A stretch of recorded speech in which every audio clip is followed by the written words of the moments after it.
Hello students, welcome to Edroid competitive classes. Edroid competitive classes में आपका स्वागत है भाई। ठीक है, और आज हमारी जो क्लास है वो है हमारी क्लास 50। इससे पहले हमारी 49 क्लासेस जो हैं वो आपकी कंप्लीट हो चुकी हैं। ठीक है भाई, कल हमारा सिलेबस जो है वो सारा ख़त्म हो जाएगा। कल हमारी फिज़िक्स की लास्ट क्लास होगी। ये हमारा फिज़िक्स का आज हम नया टॉपिक स्टार्ट कर रहे हैं, that is unit and measurement. Unit and measurement, ठीक है।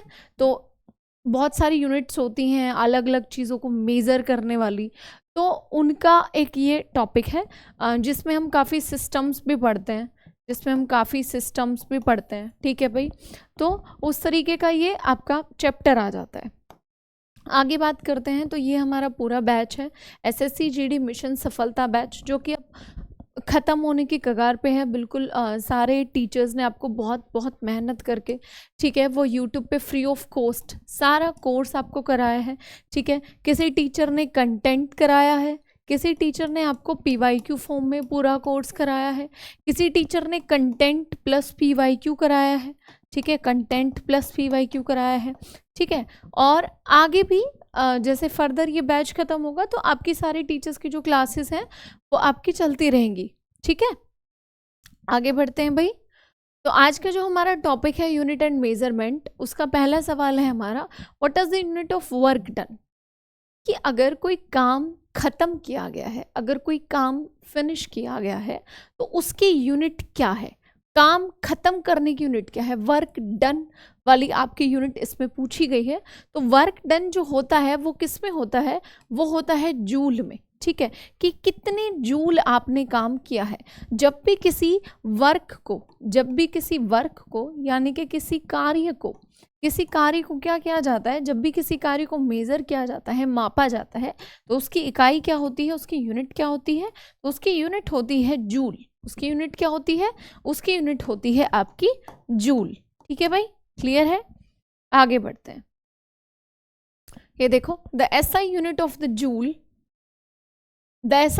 Work is joule. ठीक है, जूल का आपका जो सिंबल आ जाता है वो आपका जी आ जाता है। ठीक है भाई, आगे बढ़ते हैं। अगला सवाल है, the SI unit of acceleration is. कि एक्सेलरेशन अगर आपको मापना है तो उसकी एसआई यूनिट क्या होगी। तो एक्सेलरेशन की एसआई यूनिट क्या होती है, मीटर पर सेकंड स्क्वायर। मीटर पर सेकंड स्क्वायर। एक्सेलरेशन का मतलब क्या होता है, एक्सेलरेशन का मतलब होता है जो स्पीड में बदलाव आता है हमारी। जैसे हम चल रहे हैं तो हमारी वेलोसिटी में, जो स्टार्टिंग वेलोसिटी में और लास्ट वेलोसिटी में जो डिफरेंस करके हमारा निकलता है वो हमारा एक्सेलरेशन होता है। और कितना एक्सेलरेशन लगा वो निकालते जब हम हैं, तो उसकी जो एसआई यूनिट होती है, उसकी एसआई यूनिट होती है मीटर पर सेकेंड स्क्वायर। ठीक है भाई, आगे बढ़ते हैं। Distance covered by the object is to time. वस्तु द्वारा तय की गई दूरी के समय के हैं। मतलब क्या है, वस्तु जो है, वस्तु द्वारा तय की गई जो दूरी है वो समय के क्या है, ये पूछा गया है। वस्तु ने जो दूरी तय की है, उस दूरी तय करने में जो समय लगा है वो उसके क्या है, तो वो उसके है आपका डायरेक्टली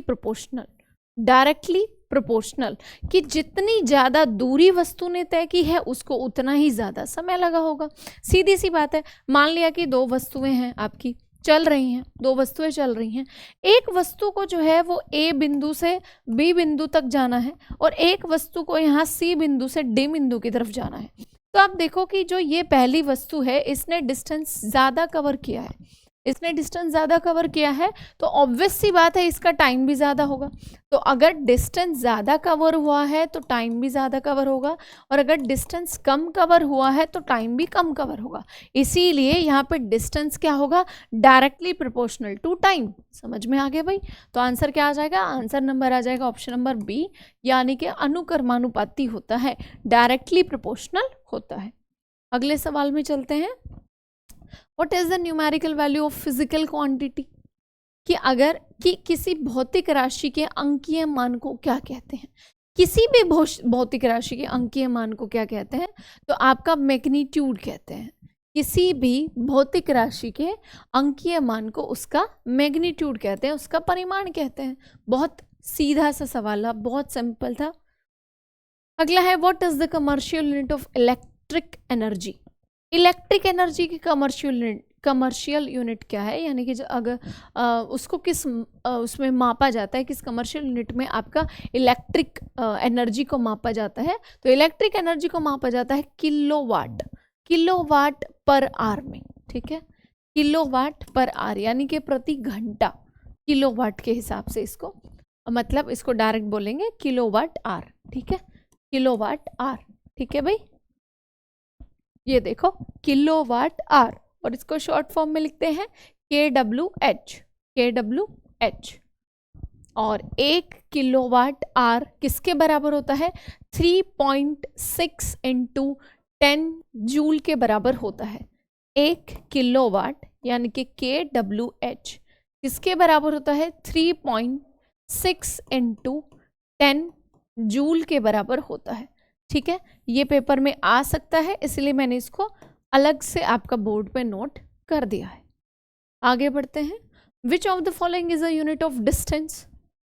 डिस्टेंस की यूनिट क्या है, अब किसी भी चीज को मापने की यूनिट क्या है, तो देखो न्यूटन नहीं है, लाइट ईयर, लाइट ईयर इसमें से डिस्टेंस की यूनिट है। ये दोनों तो आपकी एनर्जी की हो जाती हैं, ठीक है। तो जो प्रकाश वर्ष है, जो प्रकाश वर्ष है वो इसमें से डिस्टेंस की दूरी है। प्रकाश वर्ष किसकी दूरी है, प्रकाश वर्ष आपकी डिस्टेंस की दूरी है। देखते हैं एक चीज, इसमें देखो बहुत सारी इंपॉर्टेंट इसमें चीजें हैं, इसमें सारे दूरी के माप दिए गए हैं। ये जो किसी और कलर से करते हैं इसको, ये बहुत इंपॉर्टेंट आपके एक्सप्लेनेशन है, और इससे जो है वो बहुत सारे सवाल आपके बन सकते हैं, बहुत सारे सवाल बन सकते हैं। क्या क्या बन सकते हैं कि जो पहली चीज़ तो माइल डिस्टेंस का है, फिर लाइट ईयर भी डिस्टेंस का है, डिस्टेंस की आपकी यूनिट है, ठीक है। इसके बाद इसमें लिखा हुआ है आपका फर्मी डिस्टेंस की है, ठीक है, एंगस्ट्रॉम डिस्टेंस की है, एस्ट्रोनॉमिकल यूनिट डिस्टेंस की है, आपकी पार्सिक डिस्टेंस की है, और ये कितने कितने के बराबर हैं वो सब भी इसमें लिखा हुआ है। तो ये सारी आपकी डिस्टेंस की यूनिट होती है, ठीक है भाई। ये देखो यहाँ पे लिखा हुआ है 1 प्रकाश वर्ष किसके बराबर होता है, तो 1 प्रकाश वर्ष बराबर होता है 9.46 गुना आपका 10-15, ठीक है, तो मीटर, तो इतना आपका होता है, ठीक है भाई। आगे बढ़ते हैं। अगला सवाल है हमारा, which measuring instrument consist of a metal triangular frame supported on 3 legs used to measure the radius of curvature of an object such as lenses and curved mirror which are spherical in shape। किस मापने के उपकरण में 3 पैरों पर समर्थित एक धातु त्रिकोणीय फ्रेम होता है जिसका उपयोग लेंस और घुमावदार दर्पण जैसे किसी वस्तु की वक्रता की त्रिज्या को मापने के लिए किया जाता है, और जो आकार में होता है गोलाकार। तो इस उपकरण का नाम इन्होंने पूछा है, तो इस उपकरण का नाम है स्फेरोमीटर। इस उपकरण का नाम क्या है, स्फेरोमीटर, स्फेरोमीटर, ठीक है भाई। अगला सवाल है, what is the defined value of KB in the given equation. तो इस गिवन इक्वेशन में जो है वो केबी का आपका पूछा है इन्होंने, क्या वैल्यू है। तो इस वाली इक्वेशन में जो आपका केबी का वैल्यू है वो होगा आपका ऑप्शन नंबर 1, यानी कि 1.38 × 10⁻23 है ये जे के, और 1 ये आपका 1, ठीक है। ये देखो, What is the following options is correctly matched। इसमें से कौन से ऐसे हैं जो बिल्कुल एकदम सही आपका सम्मिलित हैं या सुमेलित हैं। तो देखते हैं कौन सा सही सुमेलित है। यूनिट ऑफ फोर्स, तो जूल, हॉर्स पावर, टोर, नहीं, सारी यूनिट ऑफ फोर्स की आपकी नहीं है बिल्कुल भी, ठीक है। जूल जैसे आपकी बिल्कुल भी नहीं है, काम की है। Unit of work done, newton parsec bar, नहीं, बिल्कुल भी नहीं।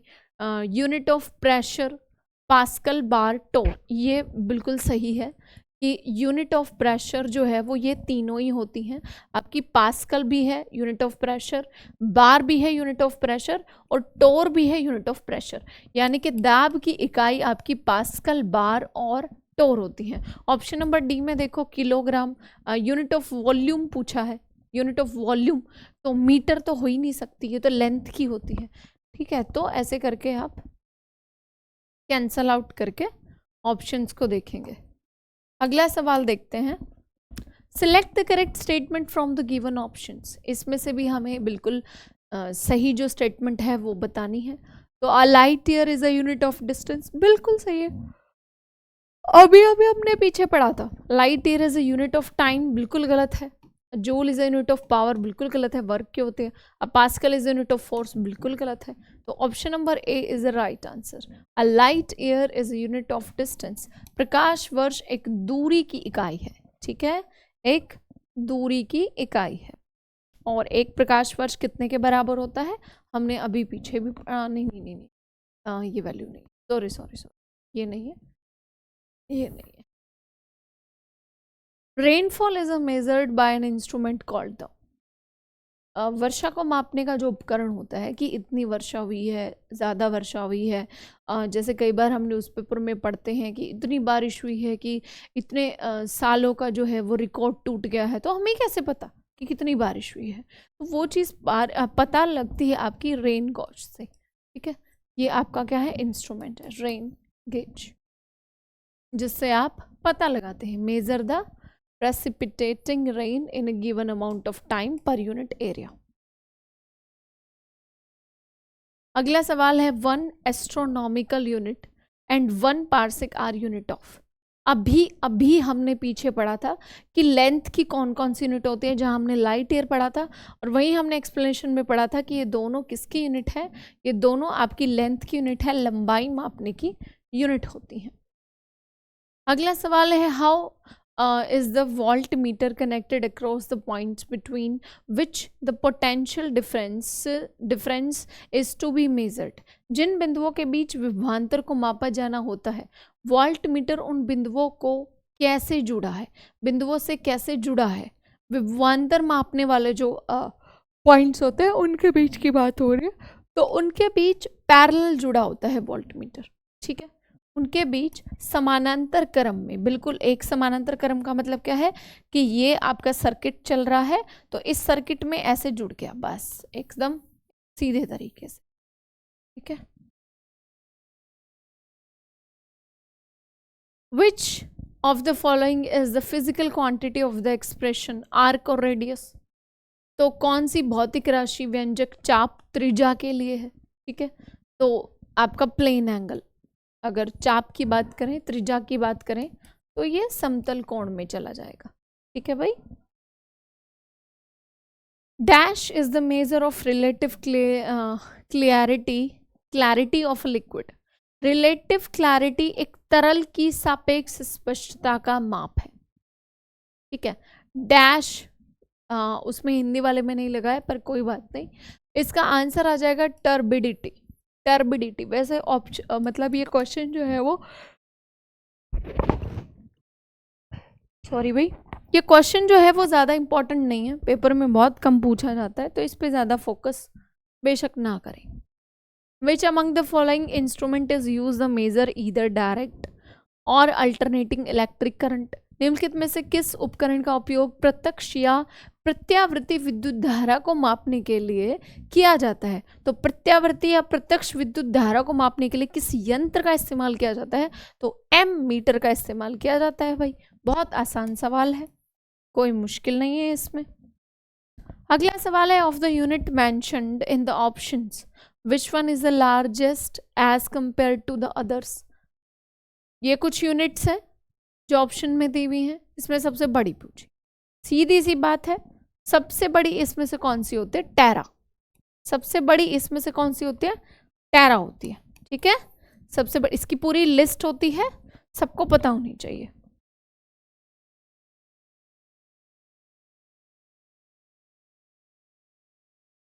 चलो आगे बढ़ते हैं। What is the unit to measure the wavelength of light? अब wavelength of light का मतलब क्या है कि एक तरंग चली और फिर सेम चीज आने तक, सेम समतल आने तक उसने कितनी लेंथ, मतलब वो की पार की, कितनी वो चली, कितना उसने ट्रैवल किया, ठीक है। जैसे कि मान लिया एक वेव है, ऐसे ऐसे ऐसे ऐसे ये वेव जो है वो चल रही है। तो ये जो वेव का ये वाला फेज है, जैसे यहाँ से लेके और यहाँ तक जो इसने ट्रेवल किया है, ये वाला जो ट्रैवल होता है इसको कहते हैं वेव लेंथ। इसको क्या कहते हैं? इसको कहते हैं वेव लेंथ। और इसमें पूछा है कि वेव लेंथ किससे मेज़र करते हैं, ठीक है। तो वेव लेंथ किससे मेज़र करते हैं? एंगस्ट्रॉम में मेज़र करते हैं, ठीक है भाई। आगे बढ़ते हैं। Which of the following has the same dimension as that of linear momentum? निम्नलिखित में से किसका आयाम रेखिक संवेग के समान है? किसका आयाम एकदम रेखिक संवेग के समान है? तो इम्पल्स, ठीक है, आवेग। ऑप्शन ऊपर नीचे है, कोई बात नहीं, हम लोग ठीक कर लेंगे, पढ़ेंगे, हम सही पढ़ेंगे। पर electron volt is a unit of, अब ये एक नई यूनिट है जो आजकल पूछी जाती है पेपर में। तो किस चीज़ की यूनिट है? ये एनर्जी की यूनिट है, ये एनर्जी की यूनिट है, ऊर्जा, ठीक है। ऊर्जा के यूनिट है आपकी इलेक्ट्रॉन वोल्ट, ठीक है, याद रखेंगे। Svedberg unit is a unit of, Svedberg कई बार पेपर में पूछ लिया जाता है किस चीज़ की यूनिट है? टाइम की यूनिट है, ये समय की यूनिट है। बेसिक बेसिक तो हमें पता ही है ना, जैसे सेकंड, मिनट, ये वगैरह सब। How many microns are there in a metre? एक मीटर में कितने माइक्रोन्स होते हैं? एक मीटर में पूछा, ठीक है। एक मीटर में कितने माइक्रोन्स होते हैं? तो एक मीटर में होते हैं आपके इतने माइक्रोन्स, यानी कि 10 लाख माइक्रोन्स, है ना। ये हाँ बिल्कुल, ये कितना है? 10 लाख, ठीक है, 10 लाख। ऑप्शन नंबर सी सही है। मैं क्या कहीं जीरो कम गिन ली हूँ मैंने? आगे बढ़ते हैं। Which of the following is the SI unit of measuring the amount of a substance? किसी पदार्थ की मात्रा को मापने के लिए कौन सी एसआई यूनिट की जाती है? मात्रा को मापना है, ठीक है, मात्रा को मापना है किसी पदार्थ की, तो मात्रा को मापना है तो मोल, मात्रा को मापना है तो मोल इस्तेमाल होगा, always mole. In terms of SI prefix 10 to 15 is called, SI पद्धति में 10 से 15 को क्या कहते हैं? तो क्या कहते हैं? फेम्टो। फेम्टो बकवास सा सवाल है, पेपर में आने लायक भी नहीं है, पता नहीं पेपर वाले क्यों उठा के दे देते हैं। The difference in temperature between two bodies is 30 degree centigrade. What is the difference in degree Fahrenheit? कहने का मतलब है कि दो पिंडों के बीच का जो डिफरेंस है, अगर वो सेंटीग्रेड में बात करें, ठीक है, तो वो 30 डिग्री है। तो उन्होंने पूछा फ़ारेनहाइट में कितना होगा, तो 30 डिग्री को फ़ारेनहाइट में 54 बोलेंगे, ठीक है, 54 फ़ारेनहाइट। इसके लिए आपको स्केल्स पता होने चाहिए और थोड़े बहुत आपके फॉर्मूले होते हैं, एक सीधा सीधा फॉर्मूला होता है वैसे तो, ठीक है। 1 horse power is equal to approximately watts? Horse power किस चीज़ की होती है आपकी? आपको पता ही है कि लाइट की होती है, यानी कि एनर्जी की होती है हॉर्स पावर, ठीक है। तो 1 हॉर्स पावर जो है वो किसके बराबर होता है? 750 वॉट के बराबर होता है 1 हॉर्स पावर। ये पेपर में आ जाता है, ये पेपर में आ जाता है, ठीक है भाई। Mole is the unit of substance, बहुत इजी सवाल है और पेपर में पूछा भी जाता है कि मोह किसकी यूनिट है? तो कंडक्टेंस की यूनिट है मोह। मोह किसकी यूनिट है? कंडक्टेंस की यूनिट है। इन दोनों में हम पजल होते हैं। मोह कंडक्टेंस की यूनिट है, कंडक्टिविटी, और ओम, ओम जो है वो आपका रेजिस्टेंस की यूनिट है। तो इस चीज को याद रखेंगे, क्या? अगला सवाल है 1 calorie of heat energy is equivalent to approximately of mechanical energy. Joules में बताना है, सॉरी, हाँ ये जूल यहाँ गलत प्रिंट हो गया है। 1 कैलोरी ऊष्मा ऊर्जा लगभग जूल यांत्रिक ऊर्जा के बराबर होती है। 1 कैलोरी में कितने जूल होते हैं? सीधी सी बात ये थी, तो 4.2, ठीक है, 4.2 आपके होते हैं। ये देखो 1 कैलोरी में होते हैं अप्रोक्सीमेटली 4.2 जूल्स, ठीक है भाई। 30 डिग्री सेल्सियस को केल्विन में चेंज करना है, 303 फॉर्मूला लगाएंगे, चेंज हो जाएगा। Which of the following is the SI unit of thermodynamic temperature? Thermodynamic temperature की इकाई क्या है, ये पूछा गया है। तो थर्मोडायनामिक टेम्परेचर की इकाई है केल्विन। केल्विन, सेल्सियस में तो हम ऐसे ही बकवास करते रहते हैं, वैसे केल्विन होती है, ठीक है। Since the clinical thermometer is designed to measure the temperature of the human body only, it displays the range of 35 degree Celsius to. कहने का मतलब ये है कि जो नॉर्मली लोग क्लिनिक्स में जो बेसिकली थर्मामीटर यूज़ करते हैं, स्पेशली ह्यूमन की बॉडी का टेम्परेचर मापने के लिए, उसमें रेंज पूछी है कि 35 डिग्री सेल्सियस से लेकर कितनी रेंज उसमें होती है। तो उसमें होती है 35 डिग्री सेल्सियस से 42 डिग्री सेल्सियस की रेंज, ठीक है। क्लियर है? ऑप्शन ऊपर नीचे हो गए हैं, पर कोई दिक्कत वाली बात नहीं रहेगी। आज के सवाल यहीं पर ख़त्म हो गए भाई, और हमारी लास्ट एक क्लास रहती है जिसमें हम कुछ हमारे पास मिसलेनियस के क्वेश्चन बचते हैं। एक्चुअल मिसलेनियस इसलिए कि वो किसी भी टॉपिक में पर्टिकुलर ऐसे सेट नहीं हो रहे थे, तो वो मिसलेनियस में आपके क्वेश्चंस चले जाते हैं, ठीक है भाई। तो कल हमारी क्लास होगी, छोटी क्लास रहेगी कल, तो 15-20 मिनट की हार्डली, मतलब मेरे हिसाब से 20 या 22 कुछ क्वेश्चंस रहते हैं बस आपके, जो आपके मिसलेनियस में जाने लायक थे, तो वही मिसलेनियस में आपके डाले हैं। तो कल की क्लास में मिलते हैं भाई। थैंक यू सो मच तब तक के लिए, और कल मिलते हैं। सारे अच्छे से पढ़ते रहो, ऐसे ही मिलते रहेंगे। और आपका, अगर आप ऐसे ही अप्रिशिएट करते रहे, अगर आपका साथ और सपोर्ट ऐसे ही मिला, तो आपको हमेशा ऐसे ही फ्री हम यूट्यूब पे पढ़ाते रहेंगे, ठीक है भाई। Thank you so much.